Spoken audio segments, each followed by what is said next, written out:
সব কাজ বাদ দিয়ে আল্লাহ আমাদেরকে রমজান কোরআনে কারীম শোনার জন্য যিনি নিয়ে আসলেন, এটা নিয়ামত মনে করছি আমরা নাকি?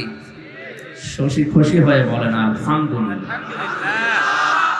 وَإِذْ تَأَذَّنَ رَبُّكُمْ لَئِنْ شَكَرْتُمْ لَأَزِيدَنَّكُمْ وَلَئِنْ كَفَرْتُمْ إِنَّ عَذَابِي لَشَدِيدٌ। সূরা ইব্রাহিমের ৭ নম্বর আয়াতে আল্লাহ জানিয়েছেন, তিনি নিজেই যেন ঘোষণা দিচ্ছেন, وَإِذْ تَأَذَّنَ رَبُّكُمْ, একটি ঘোষণা শোনো। আল্লাহ নিজে মাইক হাতে নিয়ে মনে হচ্ছে নেমে পড়েছেন, একটি এলান শোনো। ও জামালপুরবাসী, একটি এলান শোনো, একটি ঘোষণা শোনো। কি সেই ঘোষণা? লাইন শাকারতুম লাযিদান্নাকুম, যদি আমার নিয়ামতের শুকরিয়া আদায় করো, এটা আমি আরো বাড়িয়ে দেব। বাড়িয়ে দেওয়ার জন্য আল্লাহ যে শব্দ চয়েস করলেন, লাযিদান্নাকুম, লামে তাকিদ নুনে সাকিলা, গ্যারান্টি দিয়ে বলছেন আমি বাড়িয়ে দেবই। এখন আমাদের প্রশ্ন, নিয়ামতের শুকরিয়া আদায় করতে হয় কি করে? বাংলাদেশে আমরা মনে করি টুটি পর্যন্ত খেয়ে একটা ঢেকর তুলে বললাম আলহামদুলিল্লাহ, হয়ে গেল। না, এটা একটা বাক্য। নিয়ামতের শুকরিয়া যদি আদায় করতে হয়, কমপক্ষে 3টা জিনিস আপনাকে মানা লাগবে। 1 নম্বরে মুখে বলা লাগবে যে হ্যাঁ এটা নিয়ামত। এটা মানেন তো? এটা মানেন? অনেকের কাছে যেটা নিয়ামত মনে হয় না, এটা গজব মনে হয়। কোরআনের আয়াত নাজিল হলে সবচাইতে বেশি ঝামেলায় পড়তো মুনাফিকরা। আর বাংলাদেশে কোরআনের আলোচনা হবে শুনলেই ঝামেলায় থাকে মুসলমানরা। ১,৫০০ বছর আগে মুনাফিকরা সব সময় ভীত সন্তুষ্ট থাকতো, না জানি কখন আমার বিরুদ্ধে আসমান থেকে নাজিল হয়ে যায়। তারা তো আমরা জানি মুনাফিক। বাংলাদেশে কোরআনের আলোচনা হবে শুনে যাদের ভেতরে ধক ধক শুরু হয়, বুঝতে হবে এটাও নামধারী মুসলমান দাবি করবে, ওইটা মুনাফিক। মুনাফিকের জানাজা পড়া জায়েজ আছে? কবরে দেওয়া, এক কথা বলে না কেন? দোয়া করা, ওয়ালা তুসাল্লি আলা আহাদিম মিনহুম মাতা আবাদা ওয়ালা তাকুম আলা কবরি। সূরা তাওবার ৮৪ নম্বর আয়াতের প্রথম অংশে আছে, হে নবী,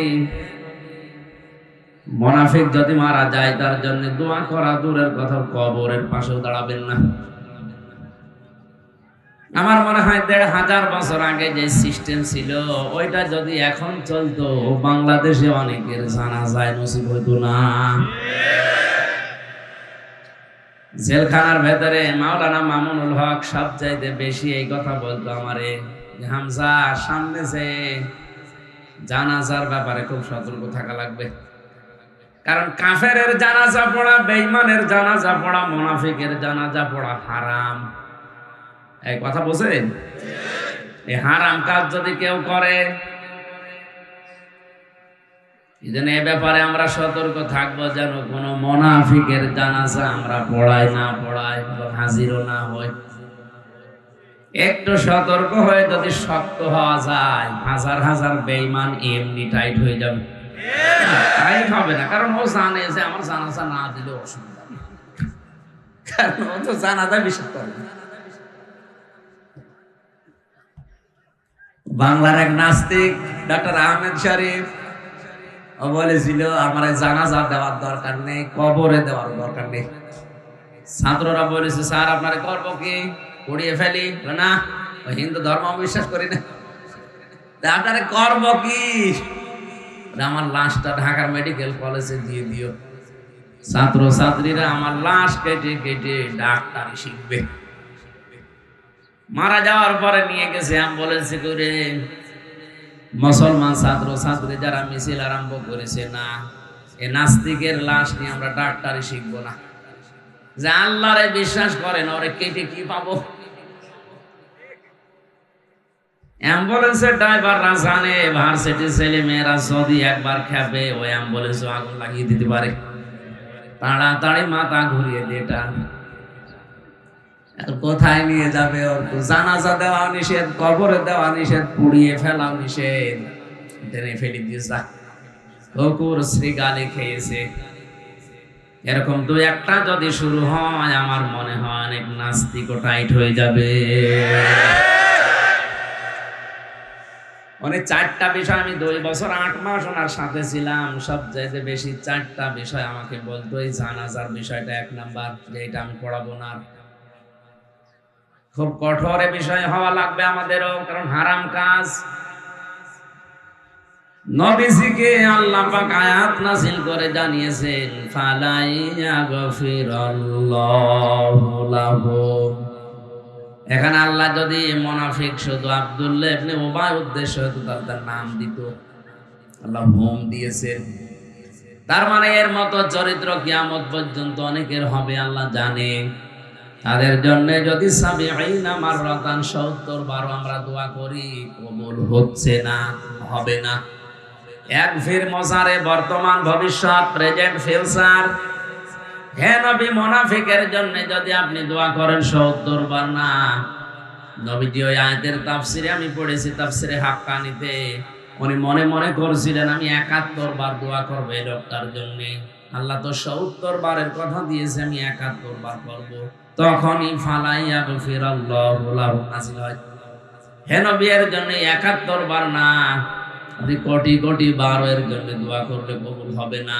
কাকে বলেছে? যে নবী কোনোদিন হাত তোলায় লাগেনি, মনের ভেতরে কামনা আসলে দোয়া কবুল হয়ে গেছে। জামালপুর বাসী মাথায় যদি মগজ থাকে, চিন্তা করে এই লোকটা নবীজির পেছনে নামাজ পড়তো, নবীজির সাথে রোজা রাখতো, ইফতারি করতো, ওর সব ছিল প্রায় নবীর মতো। শুধু রাজনৈতিক দর্শনে আল্লাহর নবীকেও মানত না। তলে তলে ওর নেতা ছিল আবু জেহেল। রাজনৈতিক জীবন যে একটা জীবন বলে আছে, অনেকে মনে করে না এটা দুনিয়ার কাজ, অথচ এটাও দিয়েছে আখেরাত তৈরি করা যায়। অনেকে জানেও না, বিশ্বাসও করে না। ওই কথাগুলো সতর্কমূলক বলতে গেলে বলো হুজুর এটা রাজনীতি। কোরআনে নামাজের কথা বললে যদি রাজনীতি না হয়, রমজানের কথা বললে যদি রাজনীতি না হয়, কোরআন দিয়ে নবীজি 10 বছর এ দেশ চালিয়েছেন, এই কথা বললে রাজনীতি হয়, বুঝতে হবে আপনি মুনাফিক। মুনাফিক মারা গেলে, আমি আবার বলছি, এর জন্য 70 বার 71 বার না, শুধু হামজা দিয়ে না, গিয়াসউদ্দিন দিয়ে না। আপনি যদি একেবারে কাবার ইমাম সোদাইসি দিয়েও জানাজা পড়ান, ওটা কবুল হবে না। এজন্য আমরা যেন মুনাফিকের কোনো সার ভেতরে না থাকে। এটা নিয়ামত, এটা মনে করে আমরা খুশি, আমরা মুখে প্রকাশ করছি, বলেন আলহামদুলিল্লাহ। 2 নম্বরে, মনের ভেতরে একটা অনির্বচন সুখ পাবেন আপনি। কি সুখ? শব্দ উচ্চারণ করতে পারছেন না? একটা অনির্বচন সুখ আপনি অনুভব করবেন। এটা কেমন? এটা পাখি যখন মারে, বাচ্চাগুলো পলকের নিচে, পালকের নিচে, এই যে নরম মোলায়েম সফট কমল মায়ের পাখার নিচে আশ্রয় নিয়ে একটা কিচির মিচির আওয়াজ দেয়। বাংলাতে এটারে বলা হয় অনির্বচন সুখ। আপনি যখন কোরআনে কারিমের অনুষ্ঠানকে নিয়ামত মনে করবেন, আপনার অন্তরে ওইরকম একটা সুখ অনুভব করবেন আপনি। বলেন সুবহানাল্লাহ। 3 নম্বরে, এখান থেকে যেটা ডেলিভারি দেওয়া হবে, এই কথাগুলো আপনার প্র্যাকটিক্যাল লাইফে আপনি মিলানোর সিদ্ধান্ত নেবেন আল্লাহর মর্জি মতো। কয়টা বললাম?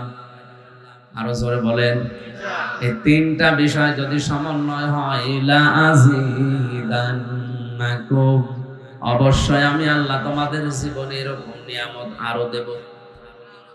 ওয়ালাইন কাফারতুম, যদি নাশকরি করো, কুফরি করো, মর্যাদা না দাও, দাম দিতে না চাও, মূল্য না দাও, ইন্না আযাবি লাশাদীদ, অবশ্যই কঠিন যন্ত্রণাদায়ক আযাবের ভেতরে ফেলে দেব, শক্ত আযাবে। এই আযাব বিভিন্ন রকমের হতে পারে। সুতরাং এটা নিয়ামত মনে করে আরেকবার বলেন আলহামদুলিল্লাহ। দরুদ আর সালাম পড়ছে আমাদের নবী মুহাম্মদ রাসূলুল্লাহ সাল্লাল্লাহু আলাইহি ওয়াসাল্লাম। এখানে মাওলানা সাহেব সহ যত আলেম বসে আছে। এই পেছনে এত কথা বলে কারা গো, একটু দেখেন তো। এই বাচ্চারা, এখানে মারা নেই, খালারা নেই, ওগুলো সামলান। ওগুলো আরো আল্লাহ রাস্তা ছেড়ে দিয়ে দিয়েছে। সম্মানিত মা বোনেরা, আপনারা বাচ্চাদের কারণে ডিস্টার্ব হচ্ছে, ওগুলো একটু কন্ট্রোল করেন। দিনের বেলায় জন্য অনুষ্ঠান কোনো ঝামেলা, গ্যাঞ্জাম থামাতে লাগে আরো দিন। আমি কারে কি বলছি বলেন তো?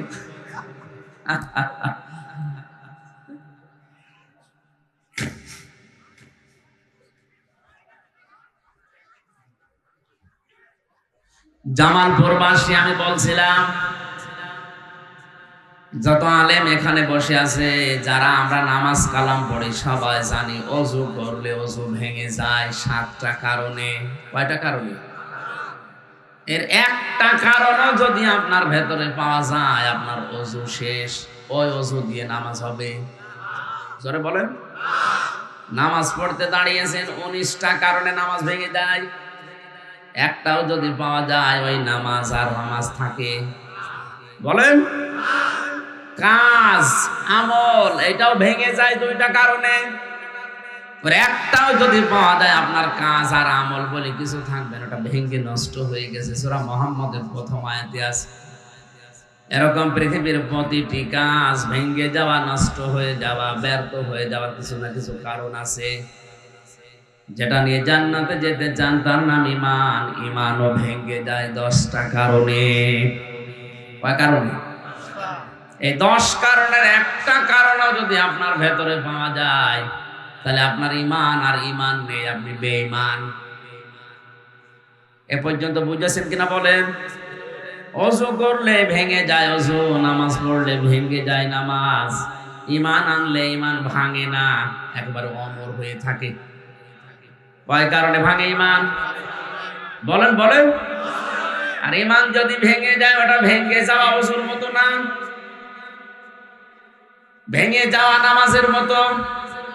তাহলে নামাজ ভেঙে গেলে ওই নামাজ যেমন নামাজ থাকছে না, ওযু ভেঙে গেলে যেমন ওই ওযু আর ওযু থাকে না, ঈমান ভেঙে গেলে আর ঈমান থাকে না।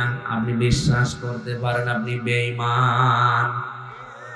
যাতে বলেন না আসমান জমিন আল্লাহ বানিয়েছে আমি বিশ্বাস করি, এ বিশ্বাস তো আবু জাহেলও করত। ওয়ালা ইন সালতাহুম মান খালাকাস সামাওয়াতি ওয়াল আরদা লা ইয়াকুলুন্না আল্লাহ। হে নবী, ওদেরকে যদি আপনি জিজ্ঞাসা করেন আসমান আর জমিন কে বানিয়েছে, ওরা গ্যারান্টি দিয়ে বলবে আল্লাহ বানিয়েছে। কে বানিয়েছে? আসমান জমিন আল্লাহ বানিয়েছে কথা বিশ্বাস করলে যদি ইমানদার হওয়া যায়, আবু জাহেল ইমানদার না। ও কাবার গিলাফ ধরে কেঁদেছিল বদরে যাওয়ার দিন, কাবার মালিক তুমি আসো আমি জানি। বদরে যাচ্ছে মুহাম্মদের বিরুদ্ধে অস্ত্র নিয়ে, সত্যের পক্ষে যে আছে তারে তুমি বিজয় দিও। ওর দোয়া কবুল হয়ে গেছে, কারণ ও তো সত্যের পক্ষে নেই। সত্যের পক্ষে যিনি ছিল তাকে আল্লাহ বিজয় দিয়েছে। এক কথা বলেন না কেন? আল্লাহ একজন আছে, ও যদি বিশ্বাসী না করবে যে কাবার গিলাফ ধরে কাঁদবে কোন কারণে? এমনকি নবীর চাচা, নবীর দাদা আব্দুল মুত্তালিব পর্যন্ত কাবার মালিক একজন আছে বিশ্বাস করত। এখানে আব্রাহা যেদিন এসেছিল ধ্বংস করার জন্য, ওই দিন কাবার চাবি মুলতাসাম নামক ওই দরজার সাথে লাগিয়ে বলেছিল, কাবার মালিক তোমার ঘর তুমি দেখো, আমি আমার ছাগল গরু নিয়ে ব্যস্ত আছি। কি বুঝলেন আপনি? ওই জামানার কাফের যারা, তারাও বিশ্বাস করতো আল্লাহ একজন আছে, আসমান জমিন উনি বানিয়েছে। কিন্তু সমস্যা হচ্ছে তারা আল্লাহর শক্তির সাথে ক্ষমতার সাথে শিরিক করত। কি করত? বাংলাদেশে আজ আমরা মুসলমান অনেকেই যাদের মনে করছি ঈমান আছে না গেছে, নিজেও টের পাচ্ছে না। আমি আবার বলছি, এটা যেহেতু ক্লাস চলছে, ভালো করে বলেন তো ঈমান ভেঙে যাওয়ার কারণ কয়টা? আরো জোরে। 10টা। এর একটাও যদি পাওয়া যায় আপনার ঈমান শেষ। ওই ঈমান নিয়ে আপনার জান্নাতে যেতে। আমার আলোচনা এটা না, আমি সামারাইজ করে মাত্র একটা বলছি, 4 নাম্বারটা। যেই লোকটাই দুনিয়াতে বিশ্বনবী বাদ দিয়ে অন্য কাউকে আদর্শ হিসাবে উত্তম মনে করে, তার ঈমান ভেঙে যায়। এটা আমি বানালাম নাকি? সূরা আহজাব 21 নম্বর আয়াতে রাসূলুল্লাহ, এইজন্য তার নামের আগে পরে আল্লাহ লাগিয়ে দিয়েছেন উসওয়াতুন হাসানা। সুবহানাল্লাহ বলতে পারেন না? নবীজি মুহাম্মদুর রাসূলুল্লাহকে বাদ দিয়ে পৃথিবীর কাউকে যদি কেউ আদর্শ মনে করে চলে, বিশ্বাস করেন ওই লোকটার ঈমান ভেঙে গেছে। হাদিস পড়েছি, আল্লাহর নবী জানিয়েছেন, আমি যেই দিন নবুয়ত পেয়েছি ওই দিন থেকে কিয়ামত পর্যন্ত যদি এই পৃথিবীতে মুসা নবী, ঈসা নবী, দুইজন নবীর নাম তিনি বলেছেন, যদি এই দুইজন নবী দুনিয়াতে কোনোদিন আসে আর আমার আদর্শ বাদ দিয়ে কেউ যদি মুসা নবী, ঈসা নবীর আদর্শ গ্রহণ করে, আমি বিশ্ব পড়ে দোয়ার মানে কি? আলেম বলছে এটা শুধু দোয়া না, এটা কোরআনের আয়াত। এর অর্থ হচ্ছে, আল্লাহ তুমি আমাকে একটা নেককার সন্তান দান করো। যুবক মনে করছে আমাদের ইমামের মনে হয় ছেলে মেয়ে হয় না, বাড়ি নোয়াখালী। নোয়াখালী বাড়ি এসে মনে হয় জামালপুরে ইমামতি করছে, ছেলে মেয়ে নেই। এই দোয়া পড়ে বছর হুজুর আপনার ছেলে মেয়ে কয়টা?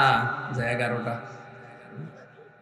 11টা ছেলে মেয়ের পর আপনি দোয়া করেন, আপনার লজ্জা আছে কেন? আপনি তো দোয়ার মানে জানেন না, আমি জিজ্ঞাসা করে আসলাম। দোয়ার মানে আল্লাহ তুমি আমাকে একটা নেককার সন্তান দান করো। আপনার 11টা হয়ে গেছে, এরপরও দোয়া করেন, আপনি কি দেশ ভরে ফেলাবেন?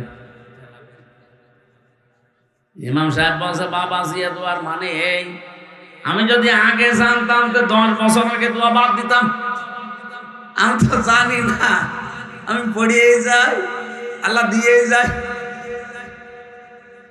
আপনি সেই ছোটবেলা থেকে রব্বানা আতিনা ফিদ দুনিয়া হাসানা পড়ছেন, কি বলেছেন একদিনও ভাবেননি, আজকে ভাববেন।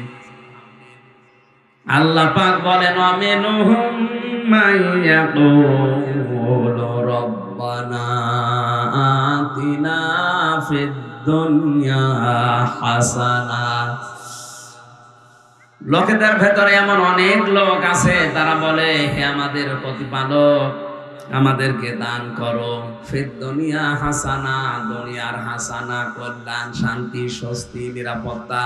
33টার উপরে অর্থ আছে হাসানার। আমাদেরকে তুমি কল্যাণ দাও, স্বস্তি দাও, শান্তি দাও, নিরাপত্তা দাও, সুখ দাও। কোথায়? এটা ক্লাস চলছে না? আপনি কোন জায়গার জন্য বললেন? দুনিয়া। বলেন বলেন, আরো জোরে বলেন। তাহলে আগে দুনিয়া শান্তিময় করা লাগবে, দুনিয়ার হাসানা আগে পাওয়া লাগবে, এরপরে যে আখিরাতের হাসানা। দুনিয়ার হাসানা যদি কেউ না পায়, আখিরাতের হাসানাও পাবে না। দুনিয়ার হাসানা কয়টা? তাফসীরের ভেতরে আমি পেয়েছি, দুনিয়ার হাসানা ফি জিলালিল কোরআনে পাবেন 10টা। কেউ যদি 10টা বিষয় দুনিয়ায় পায়, সে যেন দুনিয়ার হাসানা পেয়েছে। আফিল আখিরাতি হাসানা, আখিরাতের হাসানা দাও। আল্লাহ বলেন আখিরাতের হাসানা 5টা। আকিনা আযাবান নার, জাহান্নাম থেকে তুমি আমাদেরকে বাঁচাও। আল্লাহ পাক বলেন জাহান্নাম থেকে বাঁচতে হলে মাত্র একটা কাজ করা লাগবে। কয়টা? এদিকে 10, ওইদিকে 5, এদিকে 1, কত? এই 16টা জিনিস আছে আয়াতের ভেতরে। এবার আমরা একটা করে সিরিয়াল করে দেখি এই 16টা আমরা আসলে পেলাম কিনা। যদি আপনি না পেয়ে থাকেন, মনে করবেন আপনার দোয়া কবুল হয়নি, ওটা মাঠে মারা গেছে। জবান খুলে কোরআনের এই সোনালী আয়াত আকবার তেলাওয়াত করেন। আউযু বিল্লাহি মিনাশ শাইতানির রাজীম। বিসমিল্লাহির রহমানির রহিম।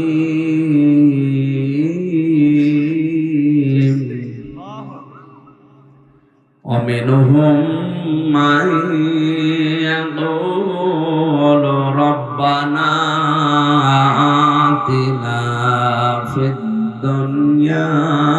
حسنة وفي الآخرة حسنة وقنا عذاب النار صدق الله العظيم এটা দিলেন আবার ও কি করলো কি জয়রুল কই আসলাম এটা তো আমি পারি না আমার দিলে দায়িত্ব কেবল শুরু করলাম মসজিদের উন্নয়ন করবে ওনারা টাকা চাই আমি 5 মিনিট সময় দিচ্ছি যারা ভেতরে যাচ্ছে যা এনেছেন দয়া করে দিয়ে দেন এরপরে আমি আয়াতে প্রবেশ করি বারবার ডিস্টার্ব করলে তো আলোচনা তোলা যাবে না যারা যাচ্ছে কেউ খালি থাকবে না যারা নিয়ে এসেছেন দেওয়ার জন্য 5টা মিনিট সময় দিলাম তাড়াতাড়ি করে না ভেতরে কই লোকজন কই খুব তাড়াতাড়ি করে যারা যাচ্ছে মা বোনদের ভেতরে বাচ্চাদেরকে পাঠান এই তাড়াতাড়ি করে এই ওঠেন মানে এই মুরব্বি ওই বসেন রাখার কথা বললে মানুষ আর তাড়াতাড়ি খুব তাড়াতাড়ি সুবহানাল্লাহ আলহামদুলিল্লাহ লা ইলাহা ইল্লাল্লাহ সুবহানাল্লাহ আলহামদুলিল্লাহ লা ইলাহা ইল্লাল্লাহ সুবহানাল্লাহ আলহামদুলিল্লাহ লা ইলাহা ইল্লা এই দাঁড়িয়ে কি দাও তাড়াতাড়ি করো লা ইলাহা ইল্লাল্লাহ মুহাম্মাদুর রাসূলুল্লাহ রেখো মনেতে ভয় বান্দা খোদার দূর হয়ে যাবে বাধা সব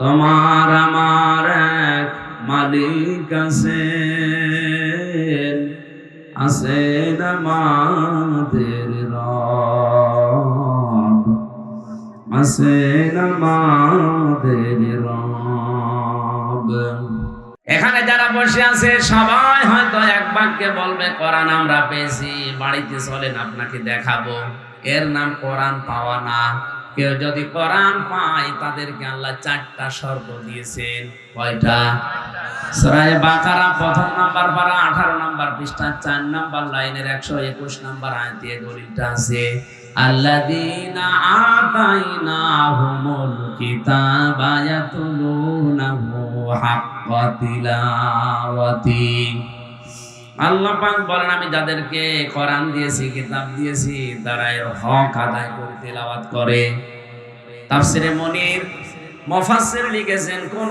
কিছু যদি কেউ হক আদায় করে পড়তে চায় বিশেষ করে হাক্কা তিলাওয়াতি এই শব্দের ব্যাখ্যায় তিনি বলেন কেউ যদি হক আদায় করে কিছু পড়তে চায় 4টা শর্ত তারে মানা লাগবে কয়টা আপনি যে দুনিয়ার হাসানা পেয়েছেন মিলান তো এই 4টা হক আদায় করে যদি আপনি পড়তে পারেন বুঝবেন আপনি কোরআন পেয়েছেন দুনিয়ার 1 নাম্বার হাসানা আপনি পেলেন 1 নম্বরে শর্ত হচ্ছে এটা শুদ্ধ করে পড়া লাগবে বাংলাদেশের 100 জনের 95 জন কোরআন শরীফ শুদ্ধ পড়তে পারে না হ্যাঁ কথা বলেন না বানিয়ে বলছি এটা জরিপ 100 জনের 95 জন শুদ্ধ করে পড়তে পারে না সারা জীবন আপনি দোয়া করলেন রব্বানা আতিনা ফিদ দুনিয়া হাসানা আপনার দোয়া তো কবুল হচ্ছে না যদি হাসানা পেতে চান এই রমজানটা কাজে লাগান শুদ্ধ করে কোরআন পড়বো সিদ্ধান্ত নেন ইনশাআল্লাহ এই পারবেন ইনশাআল্লাহ আমি গ্যারান্টি দিয়ে যাচ্ছি যদি শুদ্ধ করে পড়তে পারেন দ্বিতীয় শর্ত হচ্ছে এটা বুঝতে হবে পুরা রমজানে 1 পারা করে হলো মাতৃভাষায় অর্থ পড়ে পড়ে পুরাটা শেষ করেন একটু যদি আপনার আয়ত্ত হয়ে যায় জেলখানায় 3টা বছর যেহেতু আমি এক ঘরে ছিলাম 150 বারে কোরআন পড়েছি আর 70 থেকে 75 বার বাংলা শেষ করেছি আমার কাছে তো অনেক সহজ লাগে আপনি একবারই রমজানে শেষ করে দেখেন শিরক বেদাত আপনাকে দিয়ে কেউ করাতে পারবে না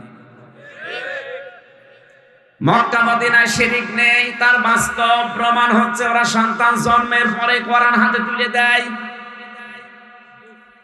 আর আমাদের দেশে কোরআনে কারিম দেওয়ার সিস্টেম গুলো আমরা আরো আস্তে আস্তে হারিয়ে ফেলছি। শিক্ষা ব্যবস্থায় এমন এমন চ্যাপ্টার দেওয়া হচ্ছে, কোরআন শেখা তো দূরের কথা, এরা শরীফ থেকে শরীফা হয়ে যাচ্ছে। ও বাংলার মুসলমানেরা, এই চ্যাপ্টারটা যদি শুধু 7 এর ক্লাসে থেকে যেত কিছুই বলতাম না। কয়েকদিন পরে এই মানসিক বিকারগ্রস্ত লোকগুলো, অসুস্থ মানুষগুলো আন্দোলন করবে। ক্লাসের সিলেবাসে যখন আছে, এটা আমরা বাস্তব জীবনেও চাই।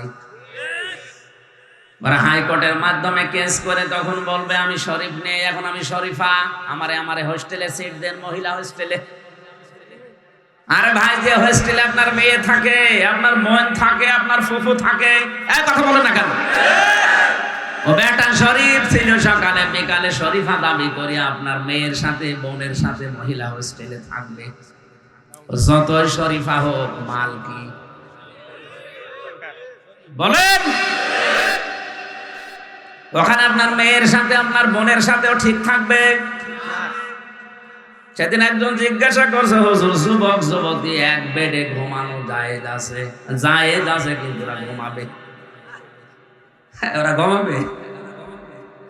আপনার মাল তো শরীফ, বিকালে শরীফা দাবি করে এখন যদি আপনার মেয়ের কাছে থাকে, বলেন তো 10 মাস পরে আপনার মেয়ে আসবে অবৈধ সন্তান পেটে নিয়ে।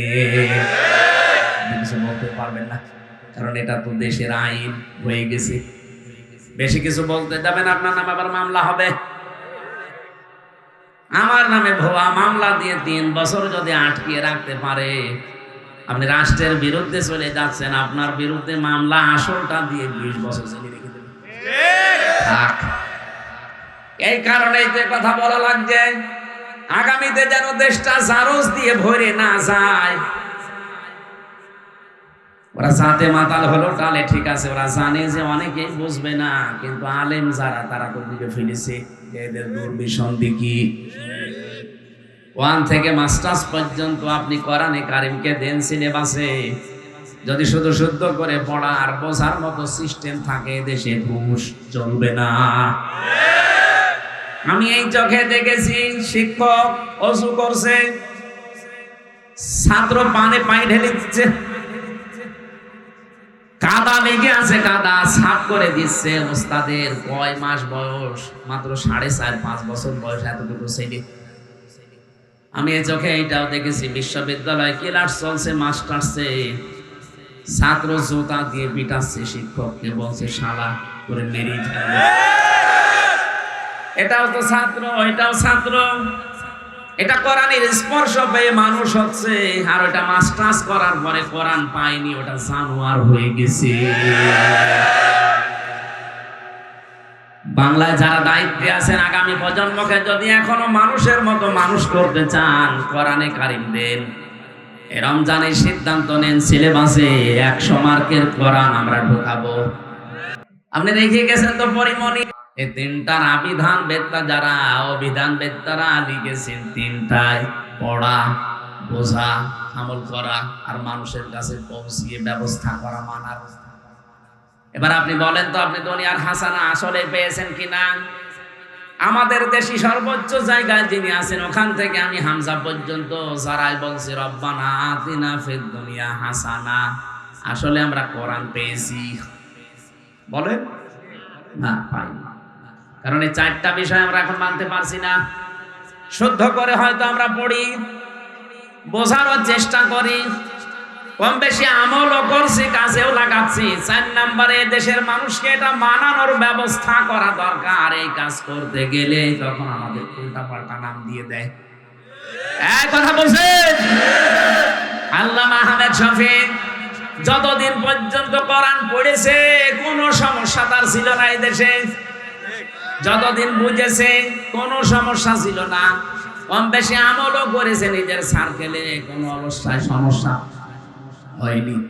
যখনই বলেছে না, এর ভেতরে যা আছে আমি মানুষকে মানাবো, এর ভেতরে আছে ওয়াল্লাযীনা ইয়াসুনা রাসূলাল্লাহ লাহুম আযাবুন আলীম, যারা রাসূলকে কষ্ট দিচ্ছে, দিবে, তাদের জন্য ভয়ঙ্কর শাস্তি আল্লাহ রেডি করে রেখেছে। সুতরাং এই দেশের মানুষ যেন নবীকে কষ্ট দিতে না পারে, গালি দিতে না পারে, বিষয় আমি সোচ্চার।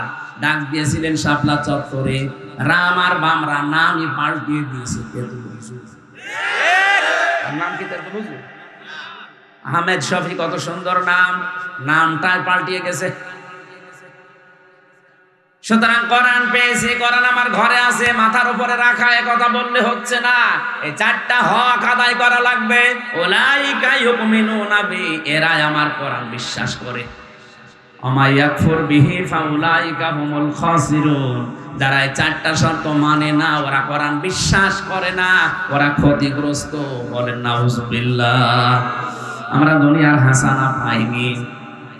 আমি সামারাইজ করছি খুব তাড়াতাড়ি, আমার যেতে হবে সে নড়াইল মাশরাফিদের মওজুদা রখন মাগরিবের পরে। এখানে 8টার সময় ওঠার কথা ছিল, তুলতে তুলতে 9টা বেজে গেল। দ্বিতীয় নম্বরে কোরআনের হেদায়েত পাওয়া। আমি সবগুলো তাফসীর থেকে নোট করেছি, একটাও বানিয়ে বলছি না। এখন যদি বলেন আমি কোরআনের হেদায়েত পেয়েছি, কে বলছে আপনি কোরআনের হেদায়েত পেয়েছেন?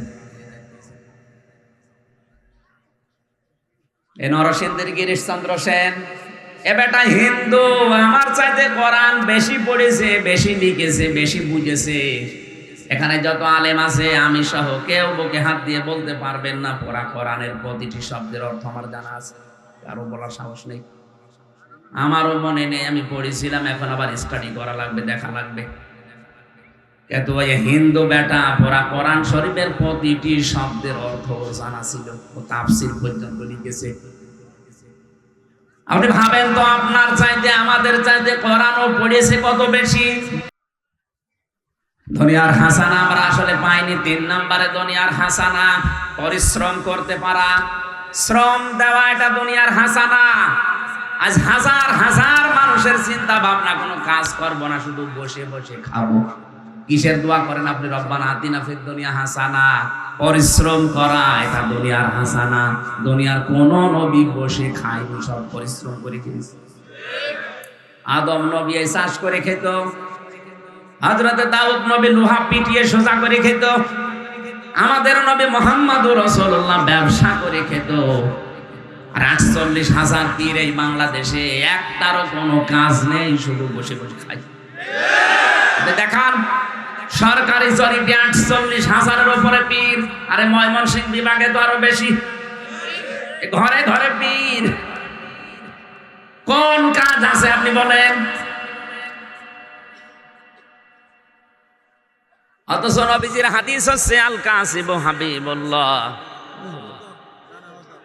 জানাটার দিন সুবহানাল্লাহ আলহামদুলিল্লাহ লা ইলাহা ইল্লাল্লাহ সুবহানাল্লাহ।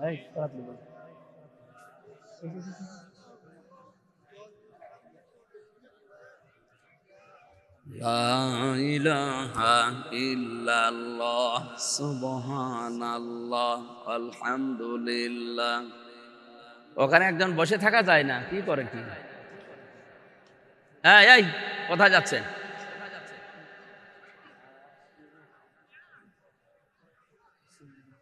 এই ভাই, কোথায় যান? না না, এগুলো ঠিক না। যুবক মানুষ চলে যাচ্ছে, বুড়ো মানুষ হলে না মেনে যাবে। এই যে দেখেন, মানুষ ওঠা আরম্ভ করছে।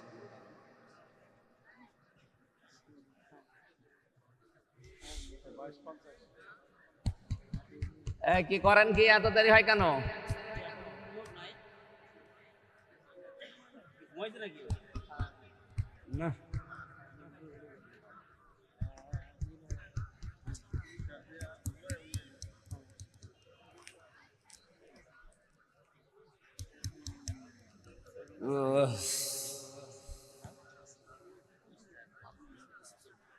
না কি দাঁড়িয়ে আছেন কোন কারণে? বসেন।